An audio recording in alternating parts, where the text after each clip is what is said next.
queen of stage presence, the face of global K-pop. But after Blackpink went on hiatus and Lisa launched her solo career, something felt off. From high fashion to alter egos, from viral hits to critical confusion, Lisa's alter ego era left fans puzzled. What went wrong with the most anticipated solo debut in K-pop history? Let's dive deep into Lisa's solo journey and why it didn't live up to the hype. Before we analyze Lisa's solo career, let's take a step back and understand who she was before all this. Lalisa Manoban, arguably the biggest K-pop star globally, gained massive popularity through Blackpink. But have you ever wondered, why was Lisa more popular than the other members? The answer lies in her role and her personality within the group. She was the energy, the magnetism, the badass personality fans couldn't get enough of. Lisa was the main rapper and dancer, bringing that hip-hop, cool, and badass energy that perfectly matched Blackpink's edgy image. Fans naturally gravitated toward her. She stood out. But what made Lisa even more lovable was her duality. Cool on stage, but charming, goofy, and kind offstage. That rare blend made her feel both larger than life and relatable. While other members like Jisoo and Rosé were amazing vocalists, Blackpink's style didn't highlight vocals as much. In contrast, Jennie and Lisa were the ones fans felt more connected to, at least in the beginning. Jennie did get early attention, but her journey was often shadowed by controversies, dating rumors, accusations of lazy dancing, and even bullying allegations. And as Jennie faced backlash, Lisa, who stayed relatively controversy-free and matched Blackpink's concept the most, continued to rise in popularity. With fame, expectations skyrocketed. And then came a turning point. Blackpink's contract ended, and we started seeing Lisa's individual choices. Her performance at Crazy Horse was the first hint. She was clearly eyeing the Western market. But this bold move didn't sit well with a big chunk of her K-pop fanbase. Her first public solo appearance post-Blackpink raised eyebrows. Now, this was meant to be a bold, Western-facing branding step. But for many fans, especially in Asia, Lisa's performance at Crazy Horse felt too abrupt, too adult, too far from her previous image. It was the first time fans felt a disconnect. The bubbly Lisa was suddenly gone. But hey, people still gave her the benefit of the doubt. Maybe she was evolving, reinventing.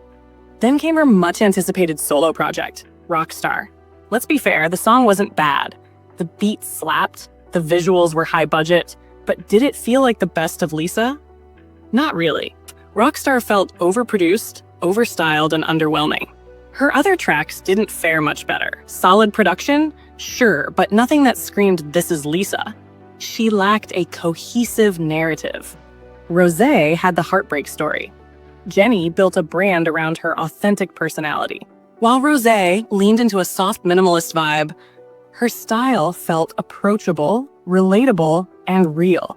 Through her fashion and open interviews about her relationships, she embraced vulnerability, and fans connected deeply with that.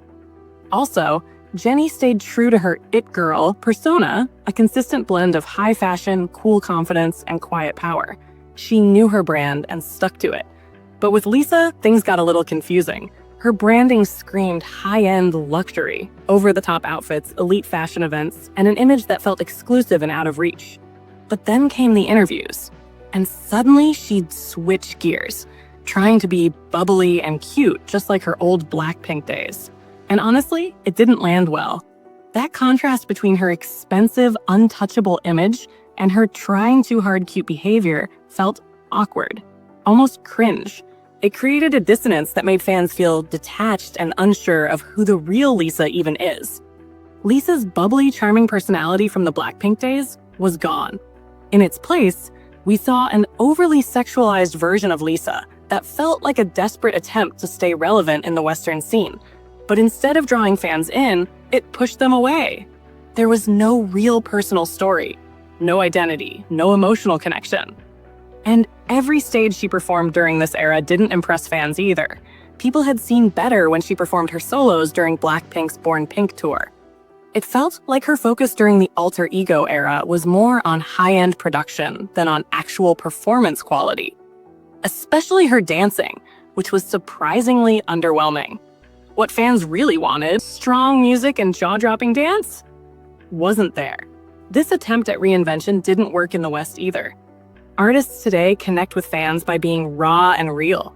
Look at Olivia Rodrigo sharing her heartbreak, or Charlie XCX talking about her family.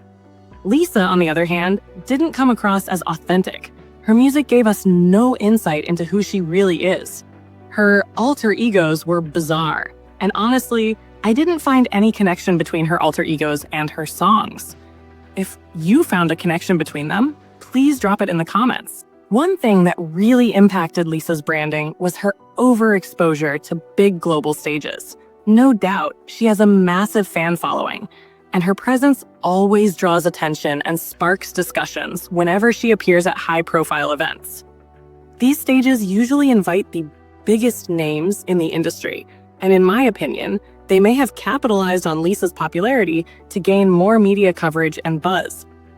You can see this reflected in the number of views and social media engagement these events receive whenever Lisa is involved.